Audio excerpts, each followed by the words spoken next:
We're here with Alisa today, the co-president of New York University's Esports Club. Alisa, thank you so much for being here, for your time.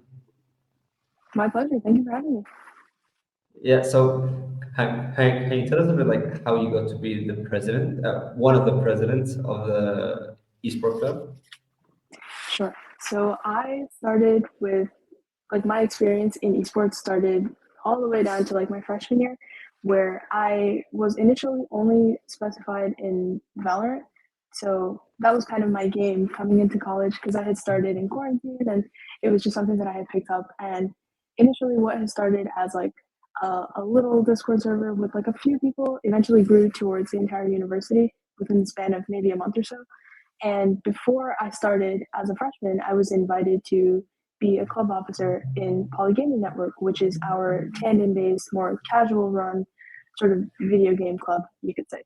So for about 3 or 4 years, and I'm still meeting with Polygaming Network, and they kind of helped us to grow our competitive and casual sectors respectively. I had been enrolling people in tournaments and getting people registered and running the tryouts. It was a one-man show for a little bit, but then I started to onboard a couple of managers and get some help from my higher ups and my president of that club. And that had been going on for about 2 years or so. And then in November of last year, the university decided to take up esports under their athletics or campus recreation division.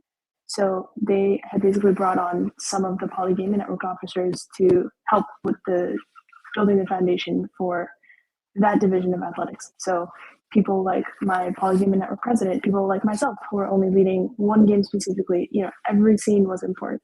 So from November of last year onwards, it has basically been a constant expansion to not only just expanding our competitive team, but also to host some casual events here and there. So I was kind of torn between PGN, Polygaming Network, and NYU Esports for a little bit. And so because I was kind of working on both fronts, I was definitely more involved with I mentioned that I had specialized in Valorant. So I still do that. I still, specialize in that with NYU Esports. I still represent that game primarily, but I had slowly gotten into the inner operations of things like building our little PC arena that we're kind of working on right now, hosting the casual events, planning everything, and advertising and outreach. And once I got involved with all of that, I had asked, because I am servicing the club beyond Valorant, where does that put me? And, thankfully, recently I've been named one of the co-presidents. So now I get to formally be involved in sort of all of the club operations. So I'm not only doing Valorant now, I'll oversee games like Overwatch, League of Legends, and bring up little or relatively smaller titles that are looking for that representation. So for right now, my biggest thing is not only, getting our bigger titles out there, our teams to competitive sectors and just having them advance in that respect, but also to bring up newer games that people might not be seeing so often and to cater to as many students as possible. Okay. And for the video games that you have that you just mentioned, do you have like a varsity team and a club team, or in every game, or it depends on the video game, or it's mainly just recreational gaming for every video game? How does that work? So esports is a division of club sports. So as far as a varsity level, we have A, B, and C teams. So there is a team that is of the highest level, and then the B and C team respectively sort of go down in caliber to sort of account for different levels. So to give some perspective, I'm going to use Valorant as an example. So our A team is called Violet Legion, and it hosts a lot of the higher ranks, a lot of Immortals, a lot of Radiants. So I think it's a pretty good percentage of that. The team under is Violet Phantom, so we kind of stick with Platinum, Ascendant, that sort of mid-tier level to sort of account for players who are either just getting their start in the competitive field or, maybe they've been playing the game for a while and they kind of want to try their hand at it and see if they like it. And then our lower, more casual team is called Violet OP, and that accounts for mostly gold and below. So I typically reserve that team for people who are very new to the competitive scene and they might be new to the game altogether. So they get a feel for, playing in different tournaments or just the chemistry of, being with different players and seeing if that's what they like. And usually, what I'll have is that people from Violet OP will play for a couple of semesters or a couple of years, and they will eventually rank up high enough in the game to compete in Violet Phantom and then later Violet Legion. And sometimes what I like to do is I like to have the higher A level teams sort of coach or mentor the lower teams. So it's a very efficient pipeline of getting students into the competitive scene and just making sure that they are succeeding in both the sort of personal gaming and professional respect.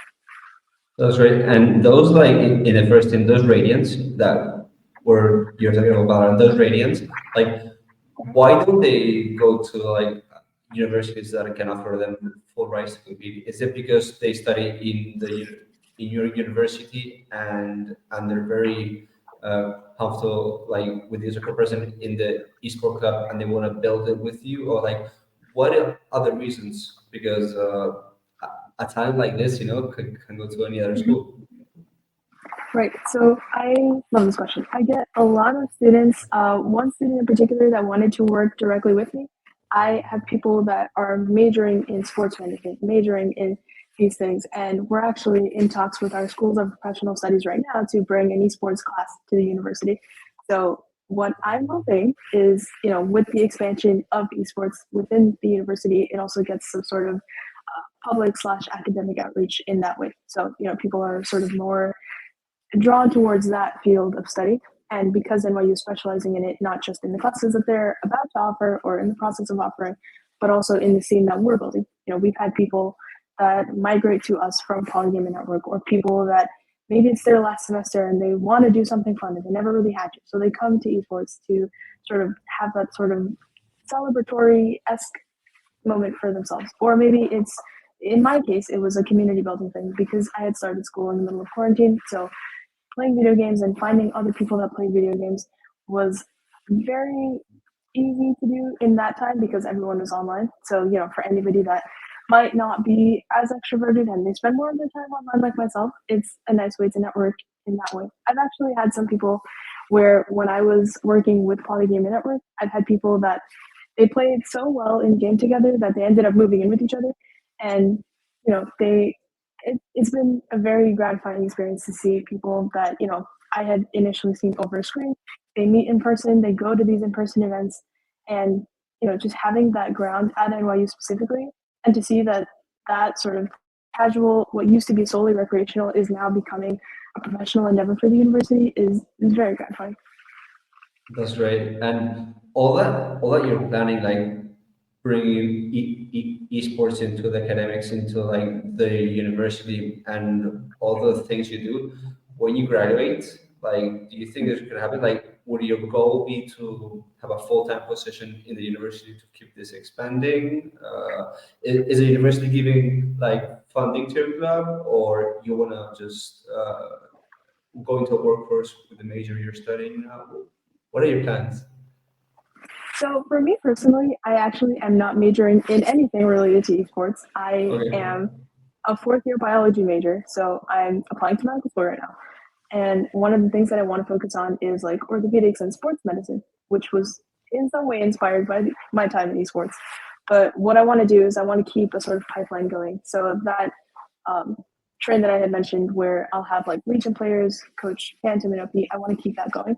So, I obviously have managers that I'm working with. So I would be appointing somebody that I feel has seen all the teams, seen my operations, seen everything that I'm doing, and is adequately equipped to take my seat when I'm not. And I might have to employ more than one person because of being both Valorant representative and esports co-president. But I really just want to strengthen the bonds and ties that are within the club so that we can work on the outward expansion. Because what I've noticed is a lot of the more productive events, or the more successful sectors that we've had, are some of the ones that are the longest standing. And so I don't want esports when I leave to crumble. And I'm sure it won't, because my other co-president is amazing. She's doing a great job, and she has a year or so before she goes. So it really is just about planting the seeds right now and setting an adequate foundation for once I leave to make sure that things are still in good hands. And I have no doubt. That's right. And in that foundation, like what are the and in the pipeline your builders mentioned, like what are the like the ratio approx of like students that are in the club like to build a portfolio, like developing their skills, and those students that are in the club because they would like to maybe in the future go into the esports industry or do it part time. What would you say is the approximate ratio? I would say that it the ratio that you're mentioning, it from my perspective, it's kind of split into thirds. So I would say, to sort of again use Valorant as an example, I get about one third of students that have either professionally managed a Valorant team or they've already been involved in the esports sector and they want to sort of elevate the university name a little bit. So they join for that professional regard. I've had people who have played on other teams or have played with friends and they want to sort of dip their toes into competitive for like collegiate level. So that's kind of both ends of the stick there. And then the last third would just be people that just need a space away from academics or people that are more casual or looking for maybe some, like I know this year I've gotten a lot of freshmen, so a lot of people graduating in 2027. And those are people that are mostly just looking to find their place within the university, which I feel like is something that kind of gets lost amidst all the professional endeavors that we're going through. Like, yes, we're building all of these teams and we're, expanding the university name and we're elevating these players to like not just like regional levels, but also national. And we kind of lose sight of the fact that there are players here that are just looking to find other people and to sort of have both the professional and the community aspects. I would say it's a pretty good split, and not just with Valorant, but just with the other games that we have as well. That's great. And for the Valorant, all the games you have, and not only for the players that want to train and compete, but for the other students that also want to develop their skills. Like it's a club esport, so they don't. There's not a strict schedule they have to follow. How do you manage like getting all of them, to do the work basically? Because you have class, and then on your spare time, it's volunteering work, So like, how do you manage to keep them motivated and to keep building the club? So So what I like to do is, well, typically when we register for conferences or tournaments, we get a sort of preemptive schedule. So like if we know that we're playing on Monday nights for a conference, then we will set aside Monday nights. If we know that we're playing Saturday afternoon, we'll set aside Saturday afternoon. And in between those times, what my captains like to do is they like to schedule like a scrim during the week or a VOD review during the week to sort of have everybody in the same room for a little bit, even if it's just to sort of reconvene and just catch up and keep the chemistry going. Because again, I feel like that's something that kind of goes overlooked. And a lot of the people that, I mean, again, not just Valorant, but all the other titles too, we are big on, in-person events and trying to get people to meet each other in person as much as we can. Because, now the quarantine is over, we're just getting people into the office and, even down to um, building the PC radio that I mentioned, it is with the motive of having everybody in the same room at the same time to sort of assess the chemistry a little bit and make sure that everybody playing is at the end of the day, win or loss, having a good time. So as far as managing goes, what I did this year that was a little bit different than last year is in the registration for players, I would typically ask their available time commitments. So I will separate it into like mild, moderate, intense. So mild would be like 0 to 5 hours, moderate 5 to 10, intense 10 plus. And usually people that are 10 plus are the freshmen or sophomores that maybe haven't declared their majors yet and they maybe have more time to put towards it. Whereas like seniors, they obviously can't like do as much, which I don't blame them for. But it's interesting to see that the different time commitments, it doesn't really get in the way of the presence of the teams at competition. So another thing that I do, apart from assessing people's individual commitment times, is also recruiting a little bit more than what is necessary. So I'm sure but Valorant is a 5v5. So I don't recruit just 5 people. I will recruit maybe 8 or 10 per team to sort of cycle people out. And this is a bit of a double-edged sword in a good way, because not only does it allow people to rotate and it allows multiple students to sort of witness the competitive scene firsthand, but also it kind of avoids the sort of player burnout of having the same 5 players go all the time. Because, as much as we have academic burnout, the gaming burnout is very much real. And, sometimes people Yeah. can't stand to go to the same thing every single week. So I really like to cycle it, or, if I'll send one set of 5 people to one tournament, another set of 5 people to another tournament. That way, both are getting the exposure that they need without being overworked, because I can imagine they're already overworked by their academics, so they don't need this to sort of burn them out on top of that.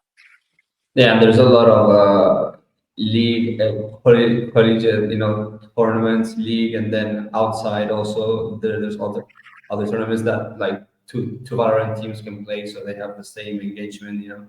So that's great. And like basically, what before you leave, what would be like an objective you would like to accomplish? For esports specifically, Yes, for the I esports club. for esports club, I think my biggest hope and goal, and I have a feeling that this will be very close, but not during my time, is a lot more like elevation to local area network events, or LANs. That is something that we've kind of done very sparingly in the last few months or so. I can't say years because it started with last year, but yeah, I'm hoping to be able to physically send people out to different locations and say that you made it to this final event that's going to be happening in this state at this time, and to be able to just have everybody out at those events. Not only is it good exposure for them, but it's also double-edged sword, works for the university too. We're getting our name out there with other universities that are already very exceptional in esports, like NYIT, RIT. We're putting ourselves up there with them. So it's not to say that just because the scene is relatively new that it's not good. I feel like having that sort of PR and just making sure that our players are getting the coverage that they deserve, because they shouldn't be shadowed by, let's say, a physical or a geographical barrier.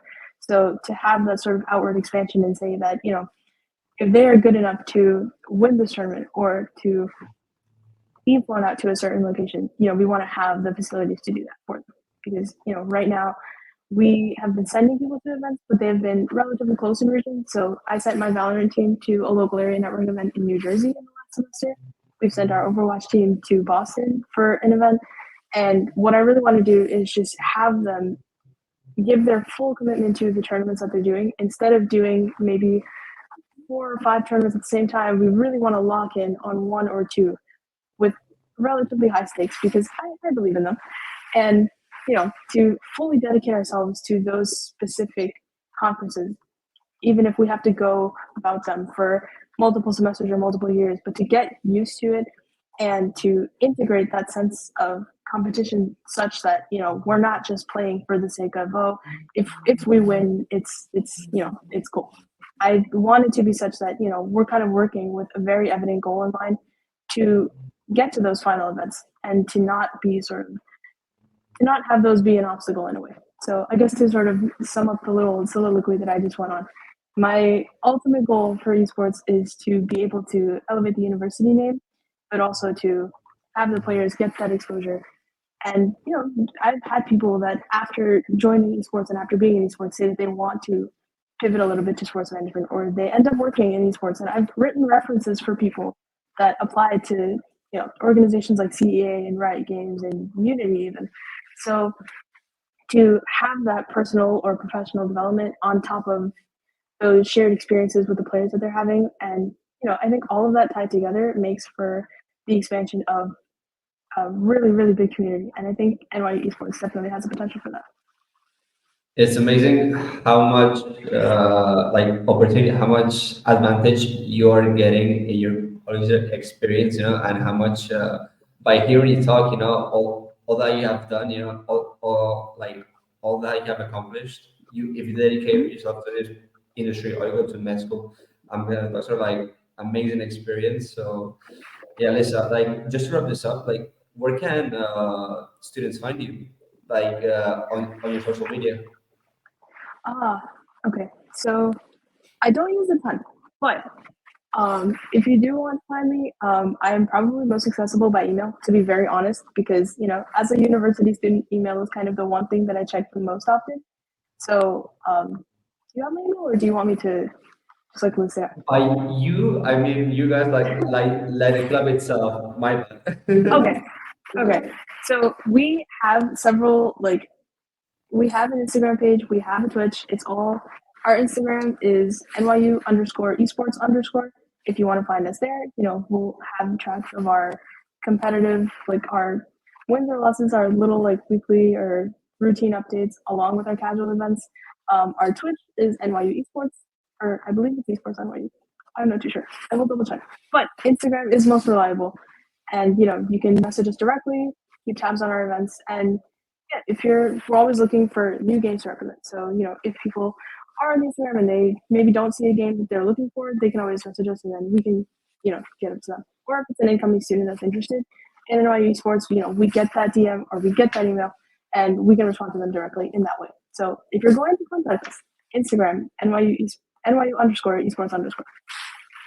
Alisa, thank you for your time, and we stay in touch.